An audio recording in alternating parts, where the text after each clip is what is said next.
Hello guys, have you all? అందరూ బాగున్నారు అనేసి అనుకుంటున్నాను. బాగుండాలి. అండ్ ఈరోజు వీడియో వచ్చేసరికి మనం తిరుపతిలో ఉన్నాం కాబట్టి తిరుపతికి సంబంధించిన news. It's a very big news and special news to the world. Actually తిరుపతిలో ఎవ్రీ ఇయర్ బ్రహ్మోత్సవాలు జరుగుతాయని తెలుసు. బ్రహ్మోత్సవాల సందర్భంగా తిరుమల ఎంత డెకరేటివ్ చేస్తారు, ఎలా అలంకరిస్తారు, ఎంత అందంగా ఉంటుందన్న విషయం కూడా ప్రపంచం మొత్తానికి తెలుసు. కాబట్టి మేము తిరుమలకి వెళ్ళినాము. తిరుమలకి వెళ్ళినప్పుడు అక్కడ పుష్ప ప్రదర్శనశాల ఉన్నిందనమాట. అక్కడ వచ్చి చాలా డిఫరెంట్ ఫ్లేవర్స్ అసలు చూసారంటే కళ్ళు అసలు మోయము. అలా ఉంటుందన్నమాట. ఇప్పుడు చూసారు అంటే చాలా బంతి పువ్వులు అన్నమాట, మల్లెపూలు, రోజెస్, డిఫరెంట్ ఫ్లేవర్స్, చామంతి పువ్వులు, కలర్ఫుల్గా. ఇక్కడ ఫ్లవర్స్తో పాటు ఇంకా చాలా అంటే చాలా పెట్టున్నారనమాట. అవి ఏంటంటే లైక్ కృష్ణుడికి సంబంధించి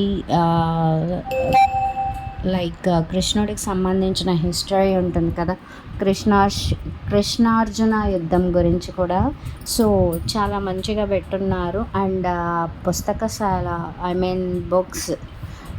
ఎవరికైనా ఎలాంటి different kind of books devotees వచ్చి తీసుకుంటారనేసి పుస్తక ప్రదర్శనశాల కూడా ఉందన్నమాట. చూసారా ఇప్పుడు కృష్ణుడికి సంబంధించి ఎంత అందంగా ఉందో. అండ్ పుష్పాలతో చాలా డిఫరెంట్ టైప్స్ ఆఫ్ ఏనుగులు అవి ఇవి తయారు చేస్తున్నారు. చాలా అందంగా ఉంది. మీలో ఎవరైనా చూడకపోతే మీరు తిరుమలకి వచ్చి చూడొచ్చు.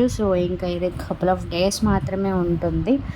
ఎవరికైనా కావాలి, చూడాలి అంటే యూ కెన్ విజిట్ తిరుమల అండి. అండ్ దీంతో పాటు లైటింగ్ షో కూడా సూపర్గా ఉంటుంది. లైటింగ్ షో కాదు, లైట్స్ డెకరేషన్ అన్నమాట. తిరుమలలో ఈవినింగ్ 5:30కే స్టార్ట్, ఐ మీన్ లైట్స్ వేసేస్తారు. చూసారంటే మన కళ్ళు కూడా చెదిరిపోతాయి, అంత అందంగా ఉంటుంది. ఎవరైనా తిరుమలకి వెళ్ళలేదు అంటే ఈ టైంలో ఇట్స్ అవర్ బ్యాడ్ అన్నమాట. Better have to visit the Tirumala now. Thank you so much. Please like, share and subscribe to my channel.